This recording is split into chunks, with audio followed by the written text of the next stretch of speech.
जी अस्सलाम वालेकुम नाज़रीन, आपको TNN न्यूज़ पर खुशामदीद कहते हैं। मैं हूं आपका मेज़बान एहतशाम चिश्ती। आज के प्रोग्राम में हम बात करने वाले हैं गुड्स ट्रांसपोर्टर्स के हवाले से, सामान की तरसील के हवाले से हम बात करेंगे।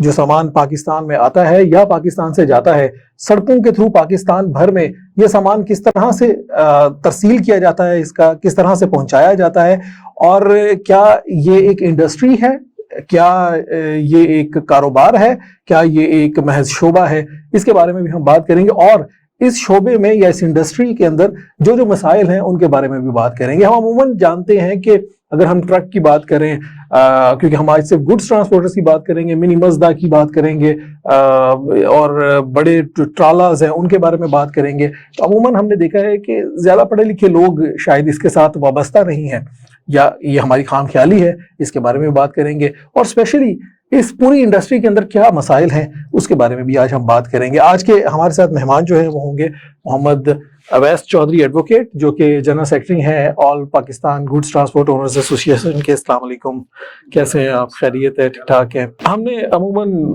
एक आम लोगों के अंदर ये बात है कि ये जो ट्रांसपोर्ट की गुड्स बल्कि ट्रांसपोर्ट की जो पूरी इंडस्ट्री है, यह शोबा है, इसके अंदर ज्यादा पढ़े लिखे लोग जो है वो नहीं होते, ड्राइवर तबका और इस तरह का, ये इसी तरह का ही है या इससे हटके ये सारी इंडस्ट्री काम करती है?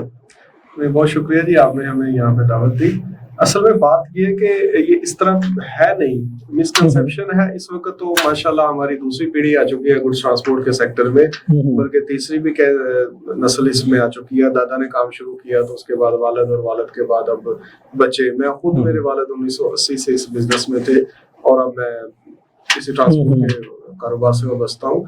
इसी तरह ये एक चीज जो हमें कारोबार में जो नुकसान है, जिसकी वजह से हमें ज्यादा मसाइल दरपेश हैं, ये बहुत बड़ी इंडस्ट्री है। 3.5 लाख गाड़ियों का एक फ्लीट है पाकिस्तान। अच्छा, जो फिगर है जो ऑफिशियली, और ये है गुड्स ट्रांसपोर्ट की। इसमें बड़ी गाड़ियां हैं या छोटी गाड़ियां? हमारे 22 व्हीलर सबसे बड़ी गाड़ी होती है, जिसे 6 एक्सल कहते हैं। इसको सबसे छोटी गाड़ी जो फिर मज़दा में आ जाती है। ठीक है। तो इसके दरमियान में 3-4 कैटेगरी की, 5 कैटेगरी की गाड़ी। राइट। ये तो 3 लाख गाड़ी, 3.5 लाख गाड़ी, 3.5 लाख गाड़ी। ठीक। अब 3.5 लाख गाड़ी है, तो ये बड़े फ्लीट ऑपरेटर्स नहीं है। इसमें ये नहीं है कि किसी एक मालिक की 4-5 हजार गाड़ी हो, किसी एक मालिक की 400-500-700 गाड़ी हो, ये नहीं है। वो बहुत कम लोग हैं जिनके पास ज्यादा फ्लीट है। अक्सरियत हमारे यही है कि जिसमें एक मालिक के पास 2-3 गाड़ियां हैं और 2-3 गाड़ियों के मालकान और 1-2 गाड़ी का मालिक।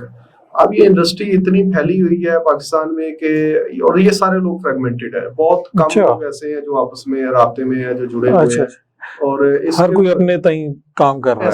ऐसे ही है। और चूंकि गवर्नमेंट की इसके ऊपर भी तवज्जो बिल्कुल भी नहीं है इस शोबे को। बड़ा अहम शोबा है। पाकिस्तान के GDP में 14% का इसका शेयर है। ज़राअत के बाद एक बहुत बड़ा हिस्सा है, 19% ज़राअत का GDP में शेयर है, और 14% इसमें गुड्स ट्रांसपोर्ट का है। तो ट्रांसपोर्ट के शोबे में अगर देखा जाए तो इतने बड़े शोबे को, जिस तरह इन्होंने वो एक यतीमों वाला हिसाब है ट्रांसपोर्ट का, कोई हमारी इंडस्ट्री इवन के हम डिक्लेयर नहीं है। 2007 में इंडस्ट्री डिक्लेयर कर दिया गया था, लेकिन उसके स्टेटस को फिर फ्रीज कर दिया कि अब कुछ वल्लाह आलम के क्या वो ऐसी वजूहात थी गवर्नमेंट की कि उन्होंने इसको इंडस्ट्री डिक्लेयर किया, लेकिन उसका स्टेटस फिर आगे लेके नहीं चल सके। हमारी कोई एक स्पेसिफिक मिनिस्ट्री नहीं है, मुख्तलिफ मिनिस्ट्रियों में हम बटे हुए हैं। मिनिस्ट्री ऑफ कम्युनिकेशन हमारी मेन है, जहाँ पे कुछ हमारे इश्यूज हम डिस्कस कर सकते हैं। इसके बाद रेलवे, मैरीटाइम अफेयर, और ये 1-2 और मिनिस्ट्रीज हैं, कॉमर्स होगी, वो भी हमें। ये कह रही है कि ये तमाम मिनिस्ट्रीज या इनके अंडर जो इदारे काम करते हैं उनके साथ, क्योंकि सबका ताल्लुक आपका बनता है किसी ना किसी सतह पर, तो इस वजह से वो किसी एक जगह पर नहीं है। हमें कोई ऐसा प्लेटफॉर्म नहीं है, जबकि होना ये चाहिए था कि मिनिस्ट्री ऑफ ट्रांसपोर्ट एक अलग से शोबा होता, एक इंडस्ट्री और मिनिस्ट्री होती, और वहां पे सारे सेगमेंट हमारे इकट्ठे करके, ताकि हमारे जो भी इश्यूज है, जिन अदारों में भी हमारे मसले मसाइल है, वहां पे जाके हम उनको हल करवा सकते। और अगर इसको इंडस्ट्री डिक्लेयर कर दिया जाता तो फिर लोन्स लेने में भी हमें आसानी होती। जाहिर बात इंडस्ट्री की काफी स्कीम दी थी इन्होंने, तकरीबन 600 अरब रुपए लोन दिया है इंडस्ट्रीज को लास्ट गवर्नमेंट। तो उसमें हमें 1 रुपया भी नहीं मिल सका हमारे ट्रांसपोर्टर्स को। तो उससे क्या होता है कि हमारा जो बिजनेस स्टार्ट करने की कॉस्ट है वो ही बहुत, 15% का है इसका इंटरेस्ट रेट इस वक्त चल रहा है बैंकों का। 15% के ऊपर अगर गाड़ी हम लेते हैं तो इतना प्रॉफिट तो नहीं है कि हम वो इतने मार्जिन दे सकें, जबकि इंडस्ट्री को आज भी 1-2% के ऊपर वो लोन मिल जाता है। तो ये वो मसाइल है जो हमें फेस करने पड़ते हैं। अब चूंकि मैंने आपको वो आपके शुरू में सवाल के जवाब में बताया था कि लोग पढ़े लिखे, अल्हम्दुलिल्लाह अच्छी खासी तादाद इस वक्त ऐसी है कि जो चीजों को समझते हैं। पढ़ा लिखा होना क्या है, वो स्मार्टफोन इस्तेमाल कर रहे हैं, टेक्नोलॉजी से अवेयरनेस हो, लैंग्वेज को एक और आती हो, यही है जो किसी भी कारोबार के लिए जरूरी है। मुश्किल कारोबार है तो वो उसको हैंडल कर ही रहे हैं ना सारे। अभी तो एडवांसमेंट की तरफ भी हम लोग जा रहे हैं और काफी हो रहा है उसके बाद बारे में। बिल्कुल ठीक है। तो आप थोड़ा सा हमें पहले ये बताएं कि जिस तरह आपने कहा कि जीडीपी में एक अच्छा खासी इसकी, तो और मईशत से इससे क्या कोई और शोबे भी हैं जो इस शोबे के साथ जुड़े हुए हैं और उनके लिए भी अगर इसमें कोई मजीद बेहतरी होती है, क्या उनको भी उसका फायदा हो सकता है, वो उसके बारे में थोड़ा सा बताएं। अगर बात करें आप गुड्स ट्रांसपोर्ट के सेक्टर की, तो उसको तो पाकिस्तान में किसी भी मुल्क पे रीढ़ की हड्डी की हैसियत हासिल होती है, बल्कि आप कोई और शोबा कह रहे हैं, मैं कहता हूँ सारे शोबे ही इसके साथ जुड़े हुए हैं। अगर आप 10 दिन के लिए, 5 दिन के लिए, 24 घंटे के लिए भी ट्रांसपोर्ट का निजाम बंद कर दे तो आपके मुल्क का सारा सिस्टम ऑफ हो जाता है। देखिए ना कि एहतजाज होते हैं, धरने होते हैं, अगर किसी जगह पे जाके कोई रोड ब्लॉक हो जाती है तो वो पूरी चेन सप्लाई मुतासर होती है उससे, तो उसमें ज़राअत डिस्टर्ब होती है, आपकी मेडिसिन का शोबा है, मतलब जो भी कुछ भी, इवन के आपने एक वो मार्केट से चीनी भी लेने जाना है, तो घी भी लेने जाना, तो मेरी गाड़ी लेके आ रही है ना कराची से, हमारी गाड़ी है जो वो लेके अपनी जहाँ से भी वो पैदावार हो रही है और उसके पाकिस्तान के मुख्तलिफ शहरों में पहुंचाना, तो हमारी गाड़ियां ही सप्लाई और डिमांड का वो सारा सेटअप चला रही है ना। तो इस लिहाज से शोबे तो सारे अटैच है। और इंडस्ट्री बड़ी इस वजह से भी है कि देखे इसमें डीजल और सबसे ज्यादा कंजप्शन हम ट्रांसपोर्टर्स ही उसको कंज्यूम करते हैं। तो आप देख लें कितना बड़ा तवानाई का सेटअप है जो हमारे सर के ऊपर वो चल रहा है ट्रांसपोर्टर्स के ऊपर। इसी तरह अगर दूसरे शोबों की बात करें तो spare parts, tyres, petrol pumps वगैरह का मैंने जिक्र कर दिया। तो इस तरह लेबर में आ जाए तो उसमें हजारों शोबे और लाखों की तादाद में 31 लाख लोग ऐसे हैं जो डायरेक्ट इस वक्त 2019 के फिगर्स के मुताबिक, अब तो वो तादाद 5 मिलियन से भी ज्यादा हो गई, जो डायरेक्ट एम्प्लॉय है गुड्स ट्रांसपोर्ट से। अच्छा, तो ये बहुत बड़ा शोबा है और इसकी अहमियत भी अपनी जगह पे बहुत बहुत ज्यादा है। और इश्यूज, हमारा जो मेन इशू है वो तो यही है कि गवर्नमेंट, जो भी गवर्नमेंट है, और इसमें हम कहते हैं कि हमारी अपनी भी कमजोरी है। हमारा कोई ऐसा वो प्लेटफॉर्म ऐसा बन नहीं सका ट्रांसपोर्टर्स में भी, और चूंकि हमारे 2-3 सेगमेंट है। अब ट्रांसपोर्ट में आ जाता है, एक तो गाड़ी मालक है, वो भी ट्रांसपोर्टर है, और वो बुनियादी इकाई है, हमारी गाड़ी ही बुनियादी इकाई है। और एक वो है जो मिडल मैन है, जिसे हम अड्डे वाला कहते हैं, वो जो पार्टी से राब्ता करता है, वो जो कार्गो का इंतजाम करता है, फिर वो हमें कहता है कि ये कार्गो है। अब दरमियान में एक और आ जाता है, वो ब्रोकर आ जाता है जी। अब ब्रोकर क्या करता है, वो गाड़ी वाले से राब्ते में होता है, तमाम गाड़ियां, गाड़ी वाला जो मालिक है, ट्रांसपोर्टर है, जो उसने ब्रोकर से राब्ता करना है गाड़ी लोड करवाने के लिए, तो ब्रोकर ने अड्डे वाले से राब्ता करना है, उसने अड्डे वाले को गाड़ी देनी है, अड्डे वाला बाकी पार्टी से राब्ते में है जो कार्गो भेज रहा है। ठीक है। तो ये दरमियान में 2 मिडल मैन आ जाते हैं, गाड़ी वाले और शिपर के दरमियान। तो इन दो का भी किरदार बड़ा अहम है, और ये भी ट्रांसपोर्टर है। तो हमारे लिए इश्यूज ये भी आ जाते हैं कि जब एक जगह पे अड्डे वाला आ गया और फिर गाड़ी वाला आ गया, तो यहाँ पे मफादात का टकराव आ जाता है। अड्डे वाले के मफादात और हैं, गाड़ी वाले के इश्यूज और मफादात कुछ और हैं। तो हमारे इकट्ठा ना होने की एक वजह ये भी है कि मुख्तलिफ ट्रांसपोर्ट, तो चूंकि गाड़ी मालकान तो पूरे पाकिस्तान में फैले हुए हैं, एक एक कस्बे में भी 2-4 गाड़ी का मालिक बैठा हुआ है, बड़े शहरों में हजारों गाड़ियों के मालकान बैठे हुए हैं, और कुछ शहर तो ऐसे हैं कि उनका वो सारा इन्हिसार ही ट्रांसपोर्ट के बिजनेस के ऊपर। ठीक है। तो हमारे लिए ये भी इशू आ जाता है कि चूंकि हम बिखरे हुए हैं पूरे पाकिस्तान में, तो हमें कोई ऐसा प्लेटफॉर्म हम खुद ही अपने लिए बना नहीं सके, या हमारी कमजोरी कह लें कि हमारे ट्रांसपोर्टर्स ने इस तरफ ध्यान नहीं दिया, और हम इकट्ठे होके गवर्नमेंट के ऊपर वो दबाव डाल ही नहीं सके आज तक कि हम अपने हुकूक उनसे हासिल कर सके। पाकिस्तान में लॉ एंड ऑर्डर वाली तो सूरत हाल है कोई नहीं ना, कानून तो यहाँ पे है कोई नहीं है। तो आप कह लें कि वो जत्थों का मुल्क है, मुझे बड़ा अफसोस है ये बात के। तो इसमें ये बात है कि अगर आप हम बात कर रहे हैं कि इतनी लेबर या इतनी डायरेक्टली लोग जो है वो इस शोबे से अगर वाबस्ता हैं, तो जाहिर बात है कि अगर ये इंडस्ट्री नहीं है, तो अगर हम ह्यूमन राइट्स के ऊपर भी देखें तो उनके लिए इसका मतलब है कोई सोशल वेलफेयर की कोई काम नहीं हो सकता, उनके लिए हॉस्पिटल्स नहीं बनाए जा सकते। तो अगर हम इन लोगों के बारे में बात करें जिसमें ड्राइवर्स है या वो अमला जो कि गाड़ी के ऊपर काम करता है, तो उस अमले की अगर हम बात करें तो उनके शब रोज तो फिर बड़े मुश्किल से गुजरते होंगे इस इंडस्ट्री में, क्योंकि जिस तरह आप कह रहे हैं कोई एक जगह पर नहीं है घर, तो फिर तो उनके भी बड़े मसले इसमें पनपते होंगे। मसले हैं जी इस वक्त तो, बल्कि मैं तो अपने खुद गाड़ी मालकान की मैं नुमाइंदगी करता हूँ और मैं गाड़ी मालकान को ही कायल करने की कोशिश कर रहा हूँ कि हमारा जो लेबर है, जिसमें स्किल्ड लेबर है, ड्राइवर है जो हमारा, हमें उसकी बेहतर जिंदगी के बारे में सोचना होगा अगर हमने कारोबार को बेहतर बनाना है। जब तक हम अपने ड्राइवर को बेहतर लाइफस्टाइल नहीं देंगे, ड्राइवर के लिए बेहतर आसानियां पैदा नहीं करेंगे। देखिए जी, रोड के ऊपर जो हालात हैं वो तो आप सबके सामने, आपने गाड़ी में जाना है एक शहर से दूसरे शहर, रास्ते में आपको क्या हालात फेस करने हैं। मेरा ड्राइवर तो कराची से निकला है बेचारा, 1200 किलोमीटर 1300 किलोमीटर करके लाहौर पहुंचा है, और इस सारे दौरानिये में जीटी रोड के ऊपर जो हालात है रश के और जिस किस्म की सिचुएशन है, तो वो तो बड़ा फ्रस्ट्रेटेड होकर 24 आवर को ड्यूटी कर रहा होता है गाड़ी के ऊपर। थोड़ा सा इसमें ये भी ऐड अप कर लें इसी क्वेश्चन के अंदर कि ये जो हमने बात की कि वो ट्रैवल कर रहा है from all the way Karachi से लाहौर के लिए, तो इसके अंदर तो वो बहुत सारे इदारों के साथ भी उसका टकराव होता है, उस लेबर का या उस ड्राइवर का, उनका बिहेवियर कैसा होता है, जिस तरह हम ट्रैफिक पुलिस वगैरह जी बड़ा बदतरीन बिहेवियर होता है वो मोटरवे पुलिस के बारे में। सबसे पहले मैं बात करूंगा कि पहले तो किसी दौर में कहा जाता था कि मोटरवे पुलिस बड़ा शानदार काम कर रही है और लॉ एंड ऑर्डर को मेंटेन करती है, ट्रैफिक कानून की वो पासदारी करवाती है, लेकिन बदकिस्मती की बात है कि इस वक्त इनका भी बिल्कुल वो अपने मोटो से पीछे हट चुके हैं। अच्छा, मोटरवे पुलिस लॉ एनफोर्समेंट इदारे की बजाय ना एक वो क्या कह लें कि रेवेन्यू अथॉरिटी बन चुकी है। अच्छा। सिर्फ इससे मतलब है कि वो ड्राइवर को, बल्कि मैं आपको एक और हैरानकुन बात बताता हूँ कि जो इनका यूनिफॉर्म स्टाफ नहीं होता और जिसको हम ये फाइन कलेक्शन टीम का जो अमला होता है, बैंक का अमला, आम फैम जो लोग कहते हैं, बैंक का अमला, तो वो क्या कर रहे हैं कि जो मोटरवे के जो यूनिफॉर्म ऑफिसर हैं वो गाड़ी में बैठे हुए हैं और जो इनका बैंक वाले की टीम का बंदा है वो खड़ा होकर दोनों तरफ से गाड़ियों को रोक लेता है। 10-10, 20-20 गाड़ियों को बगैर किसी वजह के रोक लिया। अब ड्राइवर्स बेचारे कितार बना के वो साहब के बाद कार के बाहर खड़े होंगे और उसकी मर्जी है कि वो जो मर्जी वायलेशन कोड लगा के जितना मर्जी जुर्माना कर दे, किसी को 2000, किसी को 3000, किसी को 5000, किसी को 8000। अगर किसी ड्राइवर ने पूछ लिया कि सर वो आप मुझे ये जुर्माना क्यों कर रहे हैं और इसका मतलब मेरा कसूर क्या है कि आप मुझे रोका है, मैं ठीक जा रहा था, डॉक्यूमेंट्स मेरे पास पूरे हैं, मैंने कोई खिलाफवर्जी नहीं की, तो इस बंदे ने मुझे रोक लिया तो आप मुझे ये जुर्माना क्यों कर रहे हैं, मैंने जुर्म क्या किया?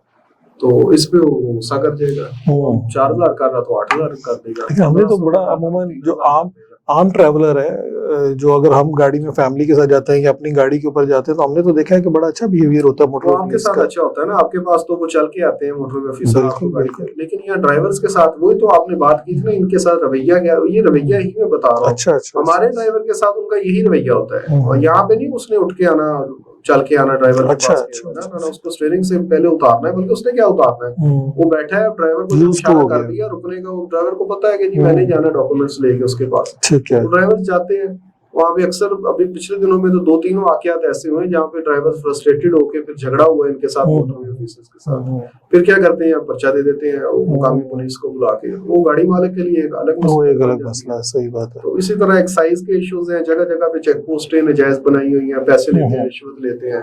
अब क्या है कि हमारी इंडस्ट्री में भी लोग इतने यूज्ड टू हो चुके हैं, बल्कि क्या करें अब, और ऑप्शन कोई नहीं है, वो देते हैं, बदकिस्मती मजबूरी कहने देने पड़ते हैं, पैसे देते हैं, रिश्वत देते हैं, नहीं देंगे तो FIR होगी, तंग किया जाएगा, गाड़ी की तलाशी दो, ये करो वो करो, माल उतरवाओ। कस्टम वाले हैं, उन्होंने अजाब बनाया रोड के ऊपर। ट्रैफिक वालों का तो हाल पूछे कुछ ना, तो 200-400-500 रुपए उसमें रिश्वत लेनी है जहाँ उसने, यही सूरत हाल वार्डन लोकल इंतजामिया में, जिस तरह सेक्रेटरी RTA और DRT, वो तो आजकल पंजाब में अजाब बने हुए हैं। इनका भी यही सूरत हाल है मोटरवे वाली के, बगैर किसी वजह के 10-20 गाड़ियों को रोका और 5,000 3,000 रुपए जुर्माना किया, माल इकट्ठा किया और फारिग। उसके बाद रिश्वत जो है वो लगी है जुर्माने की, मैं बता रहा हूँ, जो रिश्वत दे देगा 1,000-2,000 रुपए वो पैसे देके चला जाए, उसको जुर्माना कोई नहीं होगा। तो ये एक अलग मुसीबत बनी हुई है। अब इन सब चीजों का हल क्या है? सब, क्योंकि ये गवर्नमेंट के इदारे हैं सारे, गवर्नमेंट ही इनको रोक सकती है ना, हम ट्रांसपोर्टर तो इनके साथ झगड़ा कर सकते हैं, ठीक है। तो अगर झगड़े की तरफ जाते हैं तो फिर हम करते भी हैं, जब स्ट्राइक वगैरह हम करते हैं, जब इश्यूज हम देखते हैं कि हद से बढ़ चुके हैं, अब गुजारा नहीं, मुश्किल है, काम नहीं चल सकता, हम फिर हड़ताल की तरफ जाते हैं। अल्टीमेटली हमारे पास सोल्यूशन फिर आखिरी वही होता है। तो गवर्नमेंट क्या कर सकती है? गवर्नमेंट कर सकती है ना जी, गवर्नमेंट इसमें कर सकती है कि हमने एक दो, बल्कि पिछले दिनों 2 साल पहले की बात है, कल आरिफ साहब उस वक्त थे, आरिफ नवाज मेरा ख्याल के नाम मुझे याद है, उनका आईजी थे इसके पंजाब पुलिस के। तो उनसे मुलाकात हुई, हमने जाके बताया कि जी आपकी ये पेट्रोलिंग पुलिस है, यो हमारे ड्राइवर्स को हरासा कर रही है। हालांकि इनका काम कोई नहीं है गाड़ी को रोकना, उससे डॉक्यूमेंट्स चेक करना, रात को रिश्वत तलब करना, और अगर वो रिश्वत नहीं देता तो ये उनसे पैसे मांगते हैं। तो आईजी साहब ने फिर अच्छा एक्शन लिया, उन्होंने इनको एक लेटर इशू किया, पूरे पंजाब में ऑर्डर इशू किया। उस ऑर्डर के बाद पेट्रोलिंग पुलिस से ये इख्तियार वापस ले लिया गया कि ये किसी भी गाड़ी को रोकें, उनके डॉक्यूमेंट्स चेक करें, चालान करें, FIR दें। तो हमारे जितनी देर वो आईजी साहब रहे, 7-8 माह उसके बाद रहे थे, तो वो पीरियड बड़ा अच्छा हो गया, वो आसानी होगी हमारे लिए। ठीक है। अब इस लेवल दूसरे इदारे हैं तो इनमें भी ये चीजें हो सकती हैं, जहाँ पे ये एक्साइज की मैं मिसाल दूंगा कि सिंध में इन्होंने जगह जगह पे रोकने के लिए जहाँ दिल करता था रोक लेते थे गाड़ी, वहाँ पे हमारे नुमाइंदे जाके मिले इनके डीजी से, तो वहाँ पे भी हमारे लिए ये आसानी होगी कि इन्होंने 2-3 चेक पोस्टें मखसूस कर दी कि जहाँ पे गाड़ी को रोका जाएगा। इसके अलावा अदरवाइज रात के वक्त किसी चोरों की तरह आके किसी जगह पे नहीं रोकेंगे।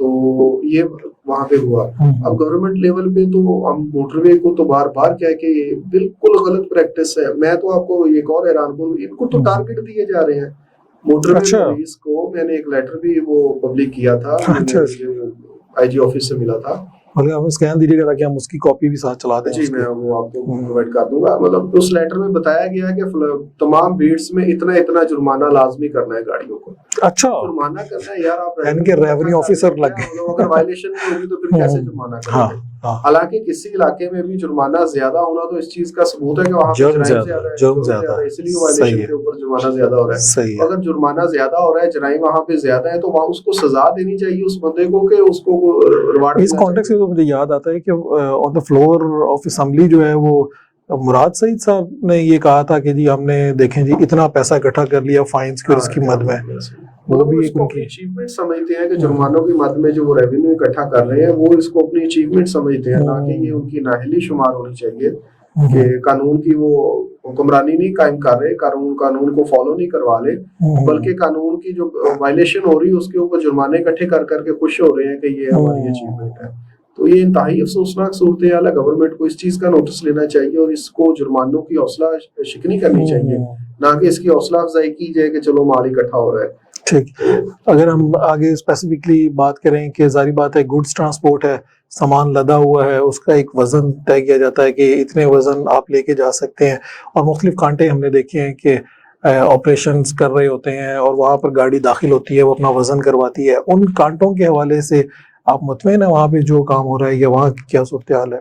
शाम भाई आवे का आवा बिगड़ा हुआ है जी, वो कांटे भी अब क्या, यही तो है ना जो मैं बात कर रहा हूँ कि गवर्नमेंट के लेवल पे इतनी खराबियां हैं और हमारे दरमियान में इतनी नाइतफाकी और आपसी इत्तेहाद नहीं है कि हम ना तो गवर्नमेंट को डंडा दे सकते हैं या उनके ऊपर दबाव डाल पा रहे हैं कि वो इन खराबियों को दूर करें, ना हम अपने तौर पे अपने मामलात को दुरुस्त करने की तरफ फिल वक्त जा पा रहे हैं। तो उस वजह से कारोबार में बड़ा शानदार कारोबार है ट्रांसपोर्ट का, बड़ा जबरदस्त बिजनेस है, बड़ी खूबियां है इस कारोबार में और बड़ी बरकत अल्लाह मियां ने रखी है। लेकिन बदकिस्मती के इन मसाइल की वजह से हमारा कारोबार मुसलसल खसारे का शिकार है। 3-4 साल से हमारे जो बेचारे छोटे ट्रांसपोर्टर हैं उनकी गाड़ियां तक वो कबाड़ में बिक गई इन्हीं मसाइल की वजह से। हमें आपके वो वे स्टेशंस की तरफ, तो वे स्टेशंस हमने ही चलवाए थे। मैं पिटिशनर था इस्लामाबाद हाई कोर्ट में, एक्सल लोड के ऊपर हमने वहां से फैसला भी ले लिया। गवर्नमेंट इम्प्लीमेंट नहीं कर रही थी, कानून बना हुआ है साल 2000 से, हर गाड़ी का मुकर्ररा वजन तय है एक्सल के हिसाब से, उसे इस वजन से नहीं लेके जाना। और इसके जो नुकसान आता है वो तो लामुतनाही है ना जी, वो तो आप गिन ही नहीं सकते ओवरलोडिंग के। अच्छा। और आम तौर पे तासुर तो यही होता है कि ट्रांसपोर्टर ओवरलोडिंग करके आ रहे हैं। जी। लेकिन हमने यही चीज बावर करवाने की कोशिश की कि जी हम इसके बेनिफिशियरी नहीं है, इसका जो प्राइमरी बेनिफिशियरी है वो इंडस्ट्रियलिस्ट है जो अपनी 3 गाड़ियों का माल जो 100 टन है जिसको 3 गाड़ियों पे लेके जाना चाहिए वो एक गाड़ी के ऊपर डाल के भेज रहा है।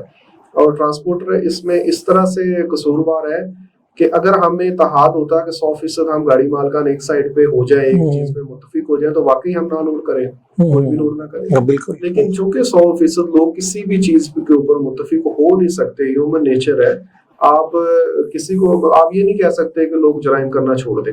ठीक। किसी गांव में या किसी शहर में लोग चोरी करना छोड़ दें, झूठ बोलना छोड़ दें, डाका करना, फ्रॉड करना छोड़ दें, ये हो नहीं सकता, पॉसिबल नहीं है। आखिरकार इसमें जो प्राइमरी रिस्पॉन्सिबिलिटी बनती है वो स्टेट की है, स्टेट को हरकत में आना ही पड़ता है। कहते हैं there is no law without enforcement. तो कानून तो बना हुआ है लेकिन वो नहीं है, इन्फोर्समेंट नहीं है उसके। सन 2000 से बना हुआ है, आज तक इन्फोर्स नहीं हो सका। और ये जो कांटे चलाई हुई है इन्फोर्समेंट के लिए थोड़ी है, ये तो वही मोटरवे वाला हिसाब है, रेवेन्यू इकट्ठा करने का बहाना इन्होंने बनाया। जैसा आपने कहा कि आपने चलवाई वो पिटीशन के थ्रू, तो वो क्या कहानी थी, वो क्या? उस वक्त हमने जब पिटीशन की अदालत की तरफ से इनके ऊपर दबाव था, फिर हमने। और ये बंद क्यों थे? बंद थे, बस नहीं काम चल रहा था, ओवरलोडिंग जितनी को करनी है कर ले। अच्छा। तो पहले तो बिल्कुल कोई सिस्टम ही नहीं था, और जब हम चलवाने की तरफ गए तो फिर स्ट्राइक की अदालती हुक्म आ गया। फिर हमने हड़ताल की, हड़ताल के बाद इन्होंने वे स्टेशन ऑपरेशनल किए और कुछ 2-3 माह अमल दरामद हुआ भी। 67 मतलब हमने रिलैक्स्ड एक वेट तय कर लिया था। कानून जो था उससे थोड़ा सा रिलैक्स्ड, गवर्नमेंट के कहने पे हमने इनको कुछ अर्सा के लिए ठीक है और लीव समझने दिया। जब स्ट्राइक के दौरान इनके साथ बार्गेनिंग वगैरह हुई, हमारी नेगोशिएशन हुई, तो वहां पे हमने ये तय किया। लेकिन फिर वो कोविड आ गया मार्च 2019 में, मार्च 2019 में थी स्ट्राइक। तो फिर कोविड की वजह से वो 2-3 माह चला जो हमारा एग्रीड वेट था, और उस वक्त वे स्टेशन चल रहे थे। फिर उन्होंने उसकी तो खिलाफवर्जी स्टार्ट होगी, ओवरलोडिंग पूरी तरह से जारी होगी पाकिस्तान में। कोर्ट्स कर रही है जो स्टेट के अंडर आती है, वहां पे भी ओवरलोडिंग खुला जा रही है। इवन कि मैं आपको मिसाल देता हूँ एनएलसी की। एनएलसी सरकारी अदारा है और नेशनल लॉजिस्टिक्स है, और बल्कि सिटिंग उसके आर्मी के जो सिटिंग ऑफिसर्स हैं वो इसके सरबराह हैं, तो वो ओवरलोडिंग करवा रहे हैं। बल्कि वो दानिस्ता बड़ी दलेरी से ओवरलोडिंग करवा रहे हैं। हम एक मीटिंग में इकट्ठे थे मिनिस्ट्री ऑफ कॉमर्स में, तो ब्रिगेडियर साहब जीएचक्यू से आए थे एनएलसी के, और वो वहां पे बड़ी दलेरी से कह रहे थे कि जी ओवरलोडिंग चलने दें जी, ये इससे मुल्क का तो ठीक है नुकसान हो रहा है, लेकिन चूंकि हम ठेकेदार हैं तो हमें नुकसान नहीं होना चाहिए। मुल्क का बेड़ा गर्क होता है तो उनके और बेड़ा गर्क से क्या मुराद है? ओवरलोडिंग कितनी खतरनाक है? बात हो रही है ना जी, देखिए सबसे बड़ी तो खतरनाक ओवरलोडिंग होगी ना हमारी सेफ्टी के हवाले से। इस्लामाबाद हाई कोर्ट ने इसको पब्लिक इंटरेस्ट का मैटर डिक्लेयर किया था। अच्छा। तो खतरनाक तो इस हवाले से पहली चीज आ गई कि पब्लिक सेफ्टी का ये मैटर है। रोड्स पे जब ओवरलोडिंग करके गाड़ियां आती हैं तो हादसा होते हैं, उसमें हमारे ड्राइवर्स की जाने जाती हैं। आम जो भी रोड यूजर है तो उसकी जान खतरे में है। जो हमारी गाड़ी की तो ब्रेक नहीं लगेगी 100-150 टन के ऊपर। अच्छा। और वो किसी भी वक्त खतरा है कि वो किसी भी कार के ऊपर गिर के वो 6-7 बंदों का नुकसान ले जाएगी, वो गाड़ी मारी गई। तो जो अमवात होती है वो अलग से एक सबसे बड़ा जारी बात। और 2019-18 का फिगर था आई थिंक कि 36,000 लोग हादसात में मारे गए पाकिस्तान। इतने तो जंगों में नहीं मारे जाते जितने यहाँ पे हादसात में मारे जा रहे हैं। तो पहला तो इसका ये नुकसान है ओवरलोडिंग का। उसके बाद आ जाए तो रोड्स आप देखें, कर्जा ले लेके बना रहे हैं, बना रहे हैं, सड़कें बना रहे हैं, और इस वक्त जो सड़कों की कंडीशन है इनकी वैसे जो रियल लाइफ है वो तो 30 साल होती है, यहाँ पे हमारे 3 साल नहीं निकाल पाती। ओवरलोडिंग का ही शाखसाना है। और करप्शन है कि ये उस स्टैंडर्ड की सड़कें बनाते ही नहीं है जो इंटरनेशनल जिसके ये पैसे लेते हैं।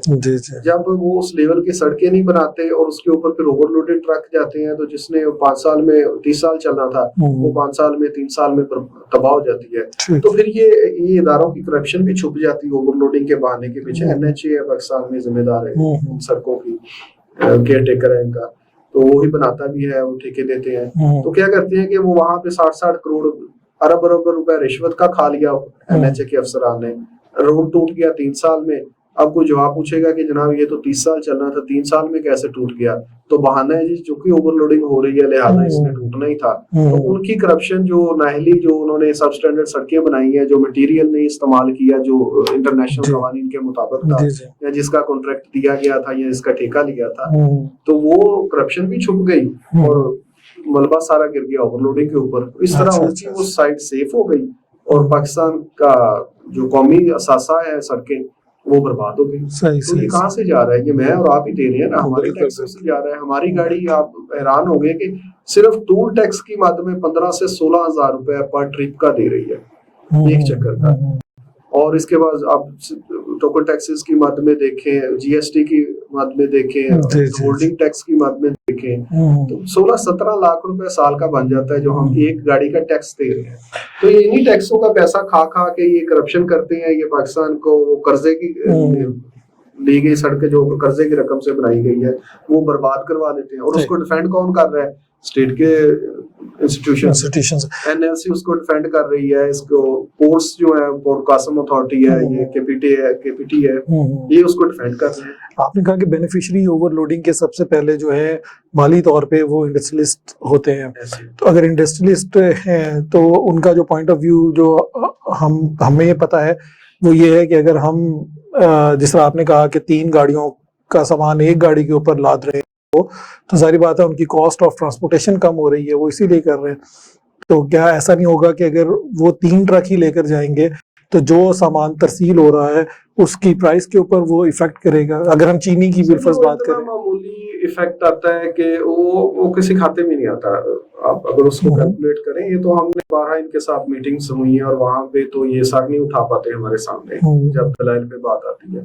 तो आप चीनी की बात कर, तो जिस वक्त हमने ये केस जीता था अदालत से, अच्छा, 2019 में, तो उस वक्त चीनी तो मार्केट में 40-45 रुपए केजी के हिसाब से, और आज वो 100 पे पहुंच गई है, तो 100 को भी क्रॉस, मतलब दुगना हो गई। 40-45 से वो उसमें वो मेरा ख्याल वो हमारी कैलकुलेशन उससे ये, बल्कि उसको एक्सेप्ट भी करते थे इंडस्ट्रियलिस्ट भी कि वो 60 पैसे उसमें उसकी कॉस्ट में फर्क पड़ता था। अच्छा, किसी भी ट्रांसपोर्टेशन जो कोई भी प्रोडक्ट होती है ना, उसकी ट्रांसपोर्टेशन कॉस्ट 30-40% से ज्यादा नहीं होती। अगर हम जो मुरवजा कानून है, ये जो लिखा गया कानून है, उसके मुताबिक अगर 30-40% क्या गया, 3-4% से ज्यादा नहीं होती। मतलब अगर कोई चीज 100 रुपए की बनी है ना, तो उसमें 3-4 रुपए उसकी ट्रांसपोर्टेशन कॉस्ट होगी, बाकी 97 या 96 रुपीस जो है उसकी दूसरी चीज प्रोडक्शन कॉस्ट होती है। और ये आप निकाल रहे हैं जो हमारा कानून के मुताबिक अगर हम लोडिंग करें। पाकिस्तान में ओवरऑल ये इंडस्ट्री का जो स्टैटिक्स है ना, उसके मुताबिक मैं आपको बात कर रहा हूँ। अगर ये काप है, मैं इसकी मिसाल देता हूँ, अगर ये 100 रुपए का है तो इसके ऊपर ट्रांसपोर्टेशन के जो चार्जेस आएंगे वो 3-4 रुपए से ज्यादा नहीं होंगे। तो एक्सेल लोड अगर नाफज हो जाता है, जो आप 3-4 गाड़ियों की बात बता रहे हैं, 3 गाड़ियों का माल जाता है ना, तो ये उसमें बढ़ के, तो अगर 3 रुपए कॉस्ट है तो 4 रुपए हो जाएगी, 1 रुपए का फर्क आएगा। मतलब अगर ये 100 रुपए में पहले मिल रहा था, अब 101 रुपए में मिलेगा। तो महंगाई का अगर ये बहाना बनाए तो महंगाई तो अब बहुत आगे निकल चुकी है। अब जो चीज पहले 100 रुपए की मिल रही थी वो अब 300 रुपए में पहुंच मिल रही है। अब अगर घी की बात करें तो पहले जो हमें घी उस वक्त जब हमने ये एक्सेल लोड स्ट्राइक की थी, जब एक्सेल लोड को हमने ये तहरीक स्टार्ट की थी, तो उस वक्त तो 160 रुपए का लीटर ऑयल था या घी था। अब वो 560-600 रुपए में पहुंच चुका है। तो वो तो 4-5 गुना बढ़ गया। सीमेंट की बोरी उस वक्त 450 रुपए की थी, आज 1100-1200 रुपए की मिल रही है। तो अगर ये एक्सेल लोड नाफज करते थे तो 10 रुपए का फर्क आ जाता, उसमें 10-20 रुपए का। तो उस चीज में तो इतना मामूली उसका इफेक्ट है कि वो मेरा नहीं ख्याल के उसको किसी खाते में, और उसके ना होने की वजह से जितना नुकसान हो रहा है वो तो हो गया। बिल्कुल ठीक। 2019-20 में 70 अरब रुपए कॉस्ट थी इनकी इसकी रिपेयरिंग एंड मेंटेनेंस की, जो सिर्फ 12,000 किलोमीटर एक मखसूस सेगमेंट के लिए जो इनके पास है। बाकी आप सूबाई रोड्स को देखें तो वो तो खरबों में बात चली जाएगी, जो नुकसान हो रहा है हर साल। बिल्कुल ठीक। एक ब्रेक का टाइम है, हम ब्रेक पे जाएंगे और उसके बाद हम देखेंगे कि पाकिस्तान में किसी भी इंडस्ट्री के बारे में अगर हम बात करें तो हम पैरेलल जो हमारे साथ, बल्कि स्पेशली जो हमसाया ममालिक हैं, हम उनकी इंडस्ट्री को भी साथ अपने कंपैरिजन करते हैं। तो आके हम ब्रेक के बाद आपसे पूछेंगे कि इंडिया, अफगानिस्तान, ईरान, इनमें ट्रांसपोर्टेशन किस तरह से चल रही है। एक ब्रेक।